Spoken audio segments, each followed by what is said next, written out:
would like to ask if someone would volunteer to do our opening karakia. Thank you, Councillor O'Keefe. I'll get you to turn on your microphone, please. E tō mātou matui te rangi kia tapu tō ingoa. Kia tai mai tō rangatiratanga kia mētia tau e pai ai ki runga ki te whenua. Kia rite anō ki tō te rangi, hom mai kia mātou aia nei. E taro mā mātou mō tēnei rā. Murua o mātou hara me mātou hoki e muru nei. I o te hunga e hara ana kia mātou. Aua hoki e kawea kia whakawaia. Engari whakaorangi mātou i te kino.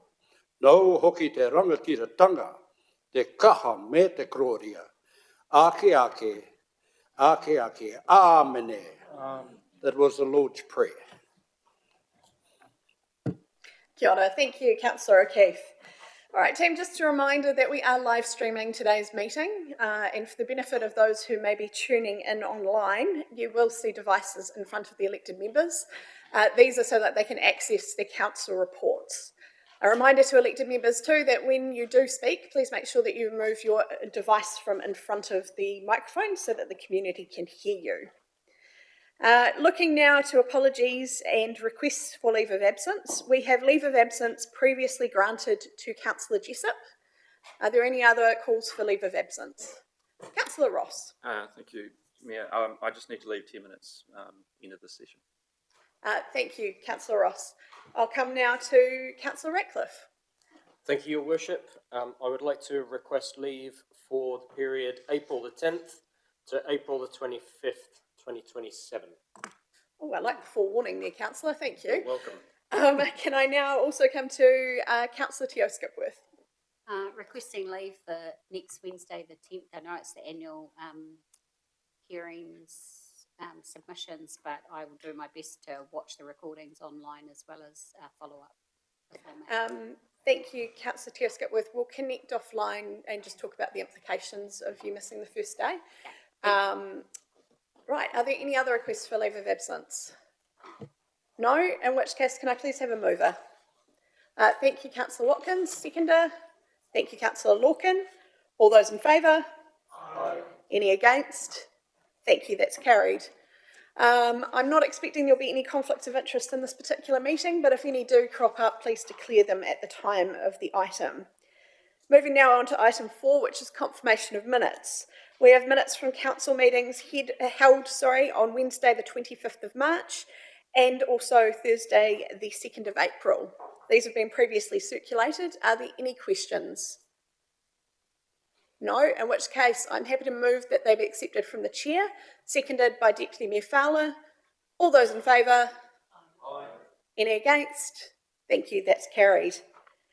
Right, team, we are now moving into item 5, which is simplifying local government Head Start process. And before I say a few words, I'd like to hand over to our Chief Executive. Thank you, Your Worship. Good morning, councillors, and through you, Madam Chair. This item is about Government Simplifying Local Government Reform Program and the proposed regional process for Hawke's Bay. The decision in front of Council today is a process decision.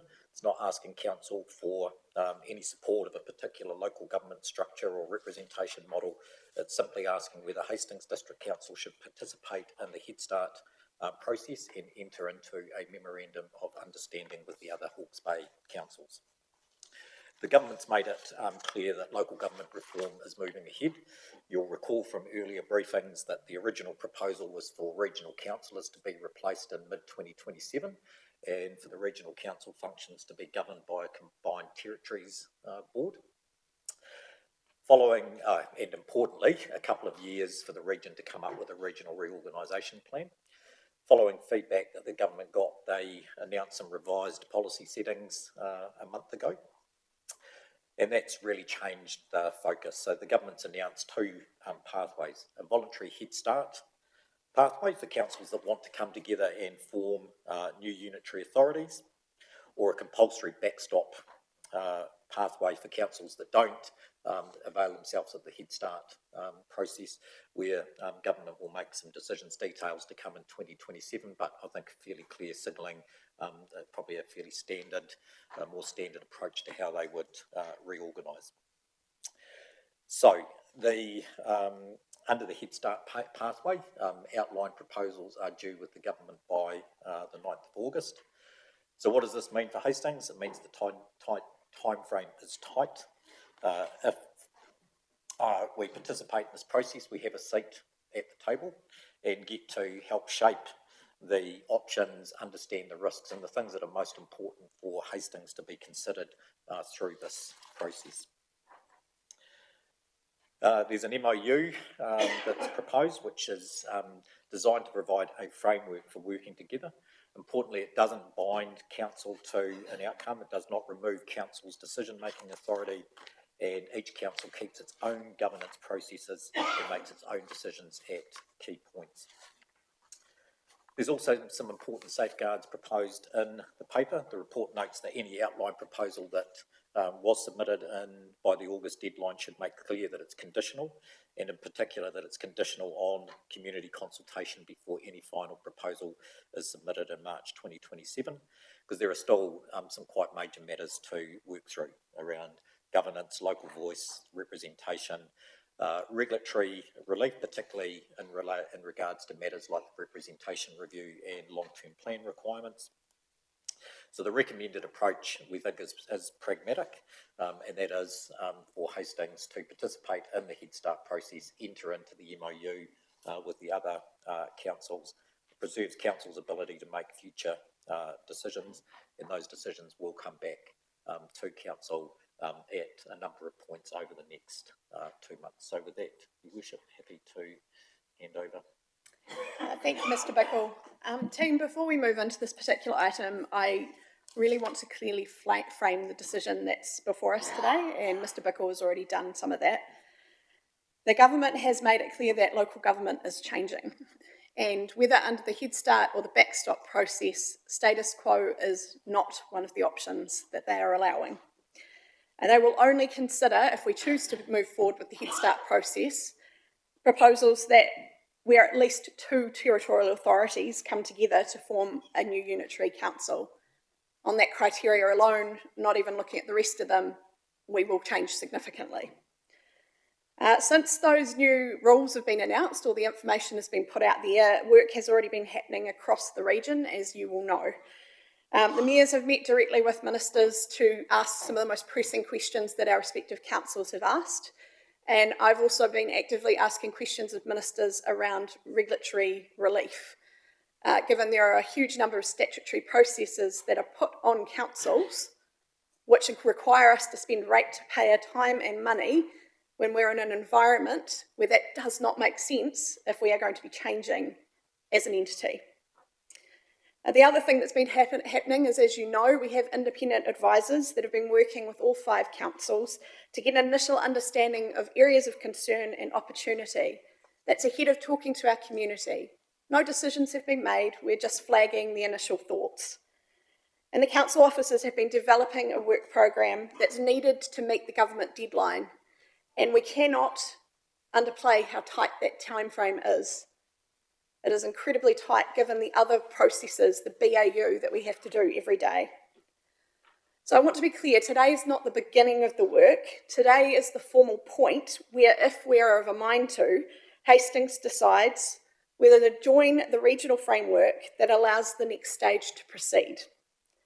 The question today, again, I need to be clear, is not whether change is coming. It is.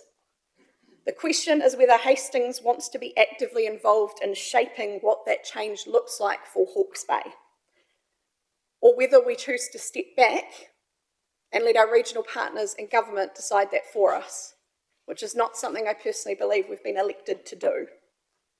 At its heart, this change is about how people's voices will be heard in the future, how their needs will be understood, and how the things they value in our community are protected as this change is worked through.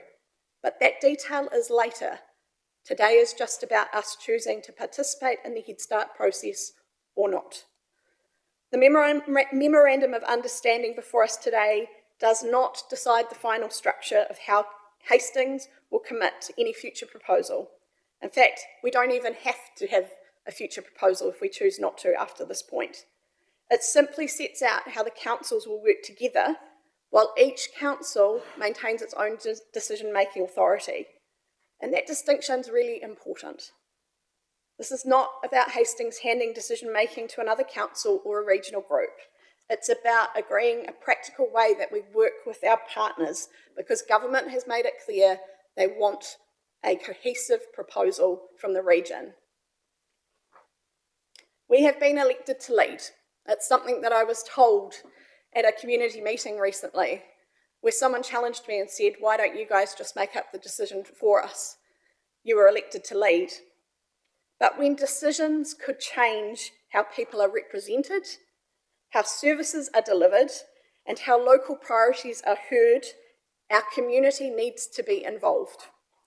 And that's why I just need to be clear that this week Hastings will also be beginning community engagement so that we can understand what our people value, what concerns them about the proposal, what they want protected, and what opportunities they see, because we represent them and their voice must be central to what we decide to do as we move forward, if we adopt the Memorandum of Understanding today. So as we move into debate, I will keep us focused on the decision before us today, which is simply this: whether Hastings enters the MOU and participates with the region in the Head Start process. This is not the final decision. It's not how the process will look. It is simply that we will work together. Now, on that basis, I believe we need to take the majority of the paper as read, but I will come to Mr. Charteris and ask if he has anything he would like to add. Through you, Chair. No, I think you and the Chief have covered most of the aspects, so I'm happy to take the paper as read and move to questions. Thank you, Mr. Charteris. I open the floor to questions.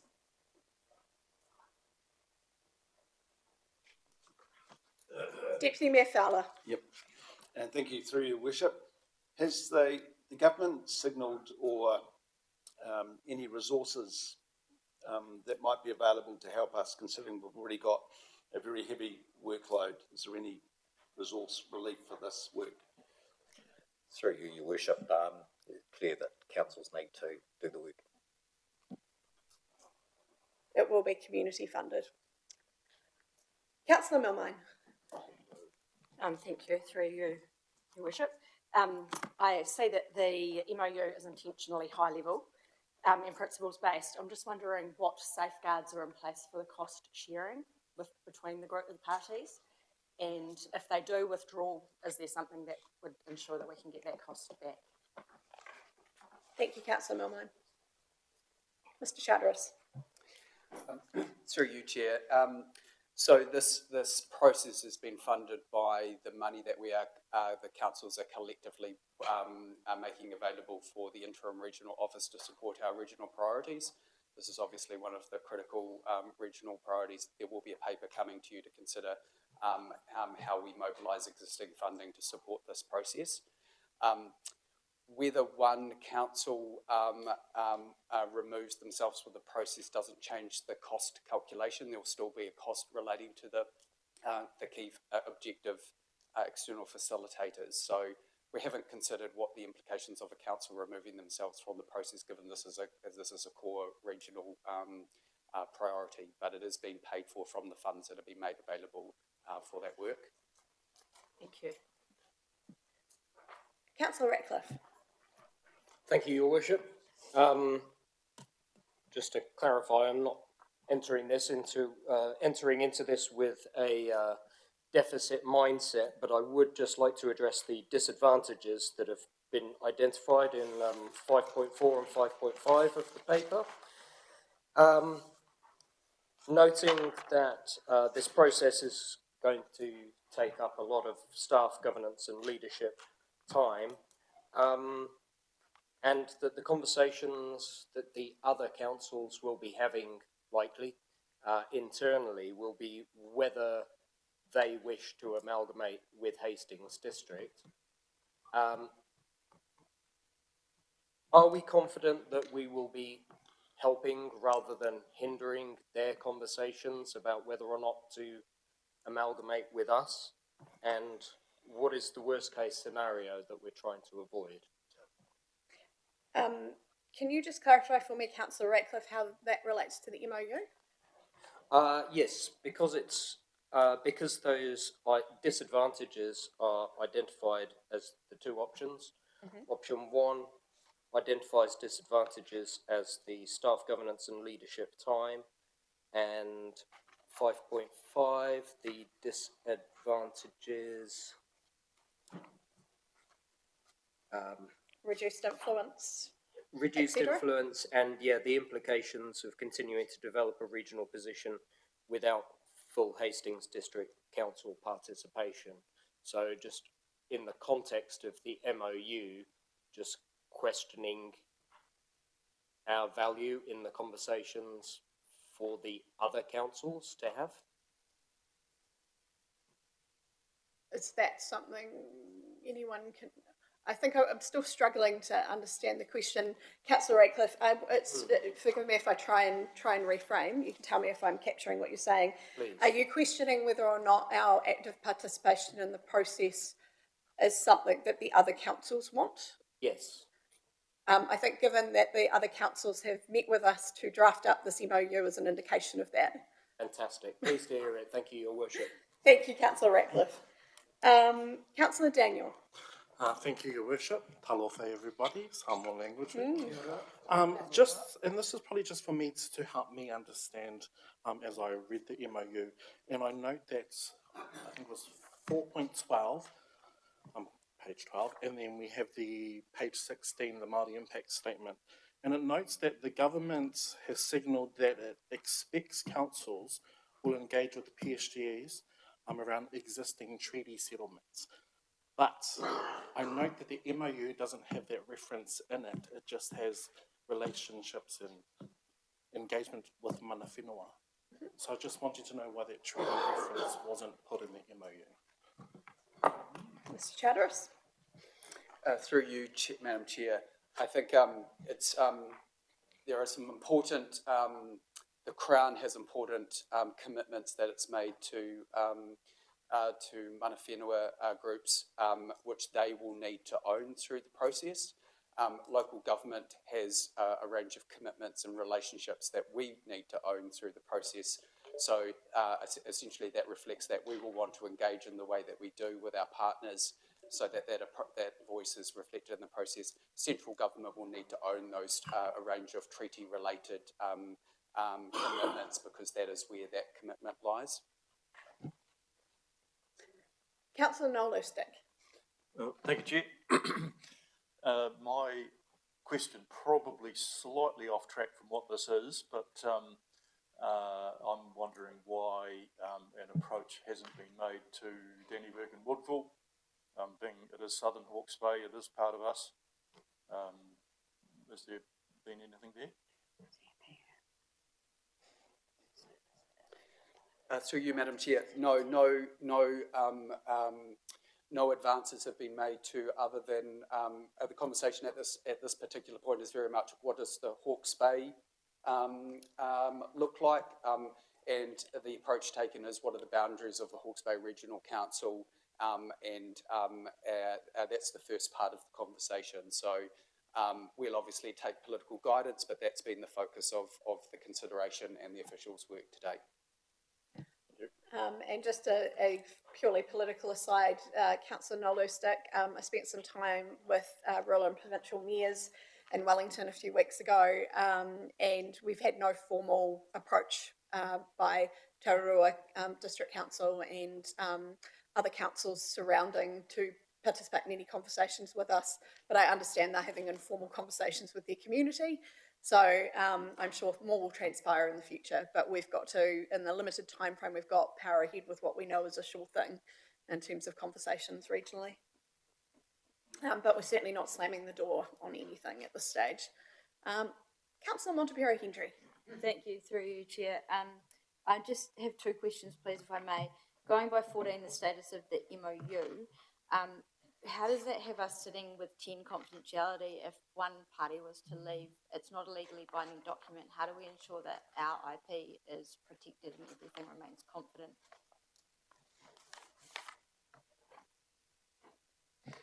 Through you, Madam Chair, there's nothing that legally protects the MOU as a guiding document, and so we're all working on the basis of being part of a regional process, wanting to do the right things by others, and holding each other to account to play as a team as we move through this process. But legally, there's nothing stopping another council doing that.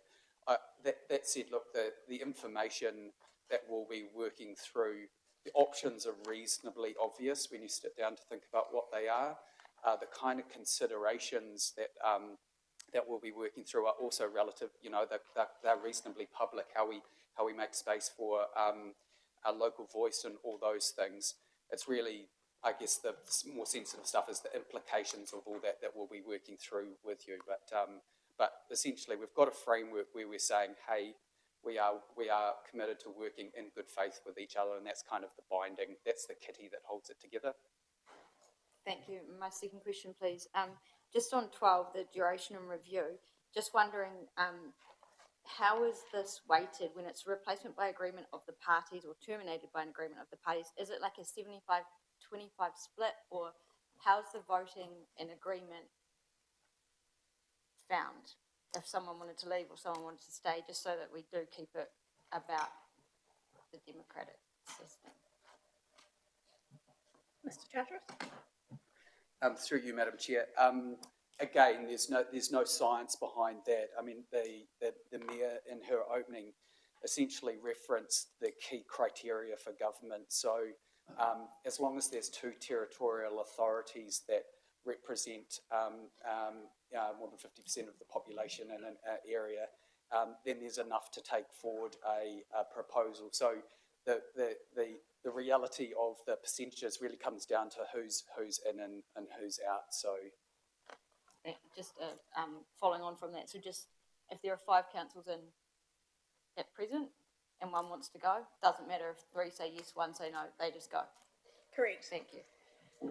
And I think, just to be clear, team, when talking at a high level and drawing up this document, that was really important, was to allow each independent territorial authority to retain its independent decision making, which is why this isn't formally binding. This is just the framework to allow the conversations to happen in an agreed format. Councillor Gibson. Thank you, Your Worship. Just have concerns over 4.6, proposed memorandum of understanding, what it covers. Specifically the engagement with mana whenua. Why are we engaging with one part of the community and we're not the wider community? I'd like to see something in engaging with the wider community. Essentially, a little less iwi, a little more kiwi. Chief Executive. Through your worship, I think Claire, we have a range of existing relationships and partnerships with mana whenua that we will be engaging with. But as the Mayor's already said, we're also looking to engage broadly with the community to get their feedback that informs this process in terms of what matters to the community. I need to be clear as well, in drafting this MOU, we had met with Minister Watts, and Minister Watts himself personally made it very explicit that he wants mana whenua and business, those two groups specifically, consulted with, which is why we will be making every effort to use our community consultation to reach everyone. I'll come now to Councillor Teo Skipworth. Thank you, Worship. I just want to take time to thank the staff and our CE for all the mahi that you've done to draft this document up in a really, really short time. I've got a couple of questions, if I may, Your Worship. The first question is, how long do we have left? How many weeks do we have left? Because I know we started a while back, so. I feel like we need a big clock on the wall. About nine weeks. We've got 9 weeks. Okay. Just in reference to the mana whenua, and it's mana whenua, not mana whenua. I'll read you part of the Act just so that we're aware, and it'll take context to where I'm asking. So this is for all of the council to understand. So I'll read part of the Local Government Act, which has Parliament has created, this is context for Hang the on, question. order please, there's no crosstalk at the table. Councillor Tia Skipworth, I might invite you to ask the officers up the front to answer your question around the portion of the Act that you would like noted. It's Yes. probably most appropriate for them to state it. Yeah, that would be great. And then if I'm allowed to ask my question after that, thank you very much. So is there a specific section of the Act that you would like clarity on? Yeah, Section 4, Local Government Act 2002, thank you. Because often I find people have forgotten that part. Thank you, councillor. I'll look to the team and just ask if they need a moment to look up that section.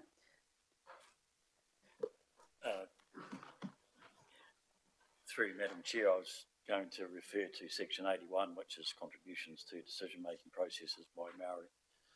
I will need a few minutes to just check out section 4. If that's okay. Okay, so your follow-up question, councillor Tia Skipworth, relates to that being noted. Is that correct? I think that's more than enough. Okay, thank you. But, so before my question, a little bit of context, if I may. It's 2026. In 1835 and 1840, Māori had signed agreements with the Crown, and I know we're local government. We are 14 years out from celebrating, or not, Te Tiriti o Waitangi will be the 200th year. Now, a lot of the commentary I noted has said this is a formal point in regards to the MOU, which I can absolutely appreciate.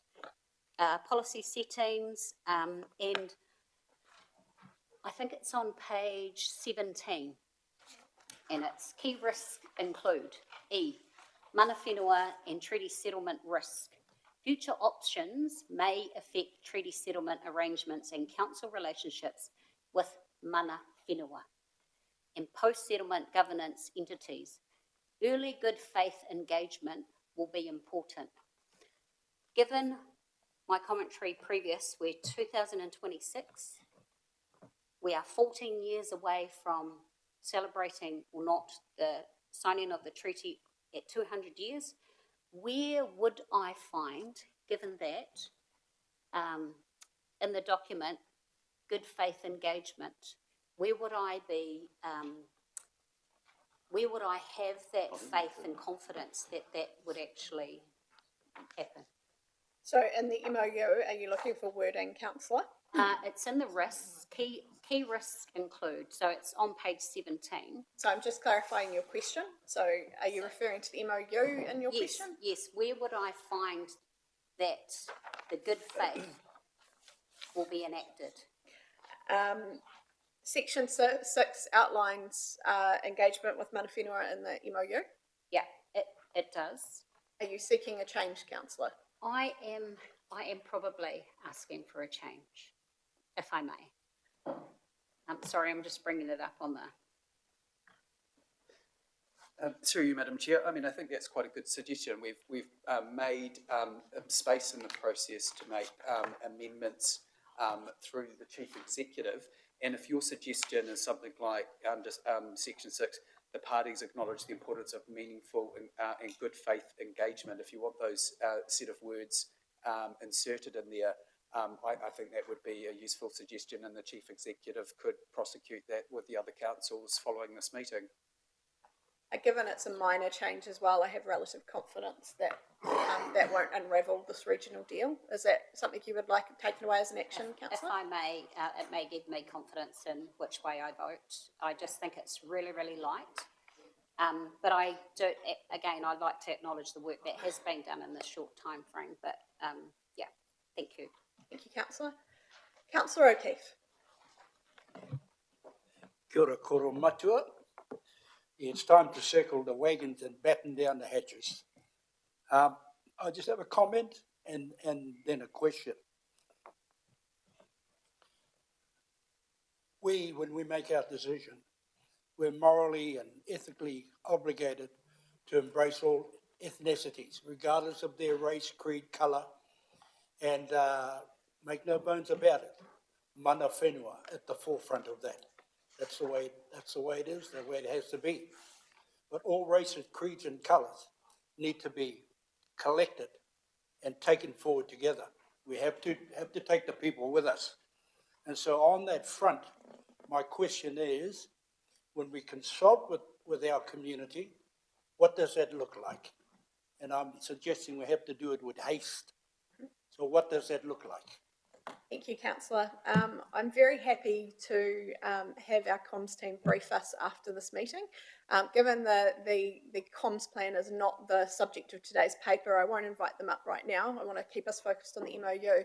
But you raise a very good point, and some of that information was shared last week, but we can have a rebriefing. So thank you, councillor, because you're right. How we talk to our community in the very limited space of time we've got is critically important. Councillor Nixon. Thank you, Worship. I've got two questions. The first one is, this is the year we do our representation review.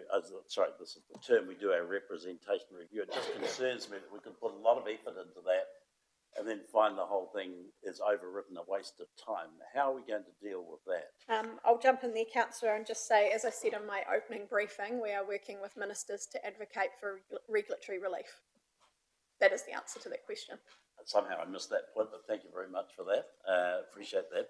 The other thing is, just picking up on Councillor Skipworth's comments, I'm always confused as to where the 1835 treatment fits into the scheme. I'm just going to pause the conversation. I'd like to bring us back and refocus us, team, on the information that is in front of us. The information in front of us is whether or not we are going to enter into an MOU. So I am going to refocus all conversation.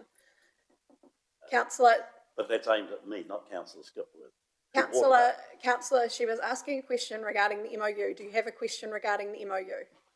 I've finished. Thank you. Right, I'll come now to Councillor Ratcliffe. Thank you, Your Worship. Can I ask, were mana whenua and or iwi consulted and or invited to join the MOU? Okay. Through you, Worship, no, but we have been engaging with mana whenua, taking a coordinated approach through Te Pukenga, lead Māori advisors, and have further engagement planned with mana whenua. I perhaps need to be clear here as well that government criteria is clear that it is only the territorial authorities within an area that can submit a proposal. So we are putting systems in place through this MOU and through the relationship building and engagement that the Chief Executive's just mentioned to ensure that we're upholding our requirements. But the government is only accepting proposals from territorial authorities. That means also, just to be clear, the Regional Council cannot submit a proposal. Thank you both. Councillor Ross. Thank you, Your Worship. Just clarity, the MOU starts or duration starts when signed, but then there's no fixed calendar expiry date. So obviously that's going to be in August.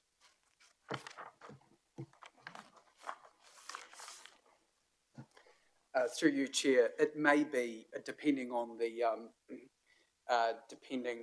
the decisions that have been made around council tables, that there's, this MOU is going to have a legacy beyond the August, because depending on what that looks like, we'll still want to continue to work together under some arrangement as we work through community consultation, etc., etc. The time is super compressed, so we'll do what we can to tease out the implications, but even so, there'll still be a body of work beyond that to really dig into certain areas. Councillor Milmine. Thank you, through Your Worship. Sorry, I'm going a little bit off the MOU, but I just think it's really important to state this in this forum, just about the community consultation. And last week we did have a really informative workshop, and it was noted that we will be communicating and we will be giving the community an opportunity to consult. So I don't think we've talked about that today, but I just want the community to know that that is coming and we are giving them every opportunity, and I really appreciate that. Thank you, Councillor, and I note that it is relevant to the MOU because a big a big requirement of us entering into this, but also us considering putting forward a Head Start proposal, is that it would be contingent on consultation with our community, so it is well noted. I'll come now to Councillor Teo Skipworth. Thank you, Worship. I just want to total for Councillor Mulmine's comments. In regards to mana whenua in consultation post, should this pass today, given we've got 9 weeks and there are a number of mana whenua, are we confident that we'll get across to all of them? I know you spoke a little bit before, Mr. Bickle, but are we confident that will ensure that we get genuine engagement across the sectors? That's the commitment that we've made. Thank you. But I will note, because we need to, it's going to be challenging to consult with all of our community in this time frame. I think we need to be really honest about that. Okay, team, are there any other questions? No, in which case we have recommendations which are on page 8, and I'm very happy to move them from the chair, but I am looking for a seconder, please. Deputy Mayor Fowler. All right, so we have recommendations on the table, so I'm opening it up to debate and comment. Councillor Teo Skipworth. Thank you, Your Worship. The proposal could risk current treaty settlements, and I just want us to be aware of that. Because a new unitary authority would need different writings up for those treaty settlements. So Māori are very vulnerable in this proposal, and it doesn't sit well with me. What does sit well with me is that we are given the opportunity to frame up how we would like this. So my commentary really is to please ensure that we do engage effectively and genuinely with our treaty settlement entities. Kia ora. Thank you, Councillor Teo Skipworth. Councillor Watkins. Yes, thank you, Worship. We've got two choices, Head Start or Backstop. And I stand here and I look around at the tapestries around this chamber which portray the history of Hastings from a start in 1864 and now we're the economic powerhouse of the region. I can't help thinking of a train, I guess because the railway line runs through the centre of our city, and a train's made up of an engine and a whole lot of wagons. The engine determines the speed and the direction of travel, and the wagons have no say. From my point of view, the Head Start is we get in the engine and decide the speed and decide the direction of travel. So that's what I'll be supporting. Thank you, Councillor Watkins. A very vivid picture painted there. Councillor Nixon. Yeah, thank you, Worship. I actually see this as the start of a conversation. This is where we get the process going. We're not committing ourselves to anything.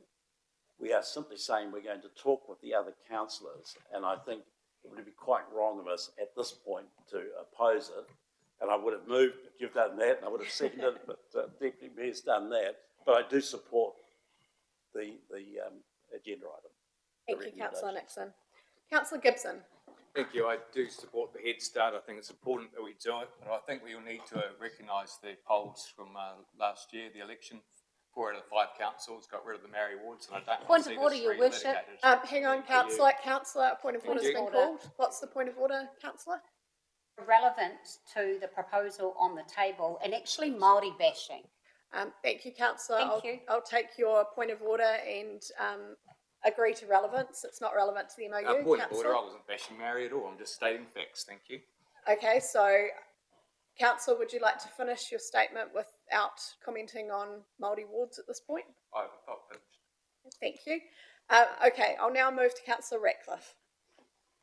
Thank you, Your Worship. I'd like to propose an additional recommendation, if I may, that Council note that the Government has announced no proposed mechanisms to uphold treaty settlements under either the RMA or its proposed replacements.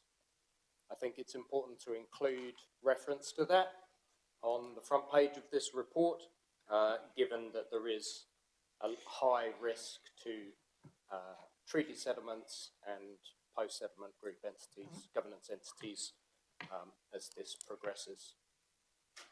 Thank you, Councillor. You have proposed an amendment. I just need to pause the meeting for a moment because I need to seek clarity from our governance team as to whether or not the amendment is accurate as well. We cannot put it forward for adoption if the wording is not accurate. On that basis, team, when a amendment is moved, it has to be seconded before it actually becomes debated, but we can't actually allow it to be seconded until we check accuracy. So I am going to adjourn the meeting for 10 minutes to give our team a moment. So if you'd all like to turn off your microphones for now, and we'll give the team a chance to look at that. Thank you, Your Worship, and apologies for not providing more prior notice.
Okay, team, I will reconvene the meeting. I have in the break asked Mr Cameron, who oversees our governance support, to just have a little bit of a look at the proposed amendment for me as the mover, so that I understand if the amendment is allowed simply to be drawn into the standing motion, what the implications of that are.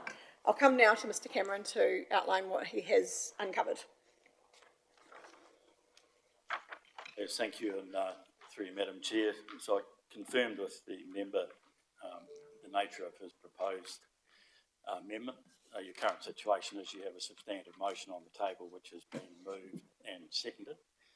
So the only way an amendment can come on is either A, with the agreement of the mover and the seconder, or you'll deviate off into consideration of the amendment. The member's proposing in his amendment that there's noting that there's no proposed mechanisms to uphold treaty settlements under either the Resource Management Act or its proposed replacements. Section 79 of the Local Government Act, which covers your general compliance with procedures in relation to your decision making, and it's also sort of pro-rata with the significance of the decision, but Council in its judgment needs to determine the nature of the written record that you need to keep to underpin your decision making, and the extent and the detail of the information available for you to consider. So what's the quality of the information that you have and the level of detail that you have at your fingertips to inform your debate. So considering the members' intended amendment, my advice to the chair is that you don't actually have sufficient information at hand. It's not documented upon which you can debate the proposed amendment. That's my advice. Thank you, Mr Cameron. Councillor Ratcliffe, I wonder if, given that we actually under the Local Government Act can't debate the amendment that's proposed here today, whether or not you would be receptive instead to us taking away an action to seek what mechanisms, if any, address the concerns that you've raised in terms of, in particular, post-settlement inclusion within Head Start proposals. Am I right in the assumption that that's what you are looking at? Thank you, Worship, and yes, that's true. I would be satisfied if we could take away an action that speaks to the points raised by myself and also Councillor Te Auskipwith. Thank you, Councillor Ratcliffe. I'm very happy to take that action away, and we will have the officers report back to us as they gather more information. So on which point we'll move back to the fact that we have a substantive motion on the table, which is as it's outlined on page 8. We are in debate. Those who have already spoken have spoken, and now we'll move on and open the floor to those who have not. I'll come now to Deputy Mayor Fowler. Yep. Thank you, Worship. I speak in favour of it, and following Councillor Watkins' finality, just a quick one of my own. If we cast our minds back to the old dance halls, where somebody asks somebody for a dance, the MOU is effectively that. It doesn't mean you're going to be picking out the colour of curtains or you're going to be marching down the aisle, but you never know, it just might. So I'm in favour of it. Thank you. Thank you, Deputy Mayor. I'll come now to Councillor Daniel. Thank you, Your Worship. The decision that we have here today is not a simple one. It's actually a significant change to the governance structure of Arohe. The last one was done 37 years ago. 37 years ago to now is a different space. We've been given two options, and I need to make this clear that these options were forced upon us with a timeline that's very compressed, very fast-pacing. I apologise for interrupting your flow, but just a couple of corrections. If we choose to move forward with the Head Start process, we as a region will determine the options.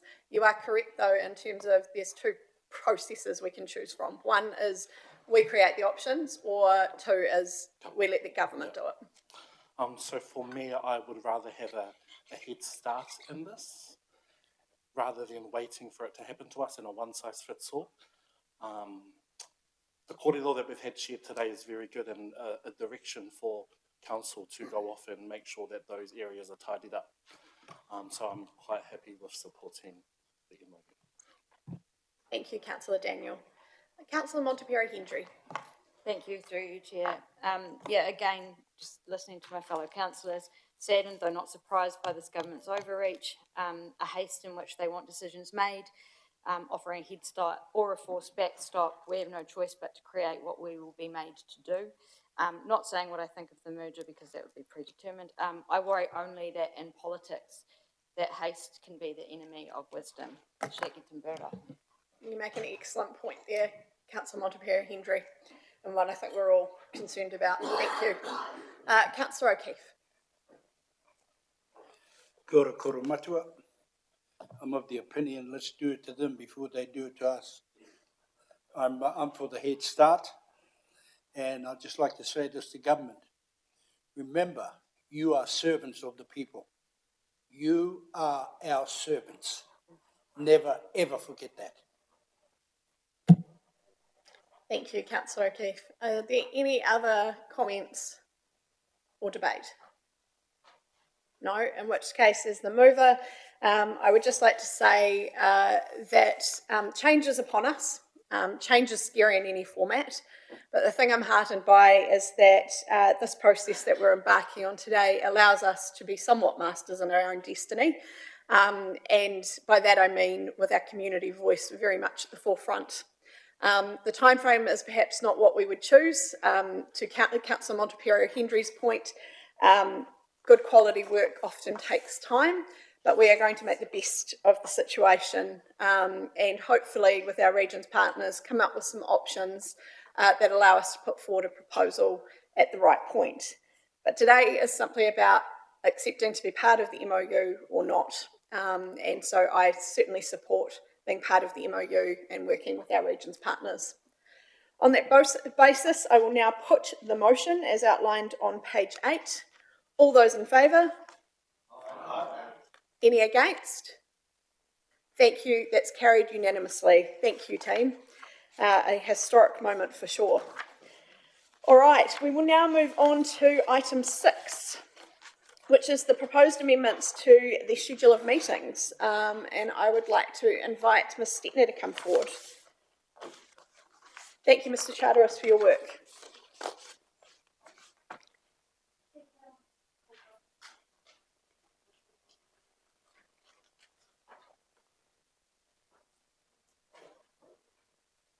Thank you, Madam Chair. Sorry, I forgot that was the agenda today.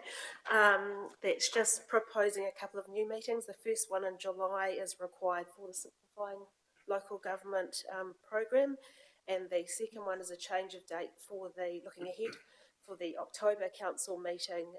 That's tying into our financial timeframes we need to meet. Thank you, Ms. Stettner. Councillor Watkins. There's no questions, Your Worship. I'm happy to move. Thank you, Councillor Watkins. Thank you, seconded Councillor Nixon. If there's no questions or debate, no, in which case I'll put the motion as outlined on page 26. All those in favour? Aye. Any against? Thank you, that's carried. We will now move on to item 9, which is a recommendation to exclude the public from item 10. And I'd like to invite Mr. Cameron to please take us through this process. Thank you, Madam Chair. As one agenda item today, Chief Executive recommends is considered in committee. The reasons for those recommendations is the paper contains commercially sensitive information, both of council and of external parties. It's also recommended that council needs to protect its negotiation position. For those reasons, it's recommended the agenda item is considered in committee. No. Are there any questions or debate?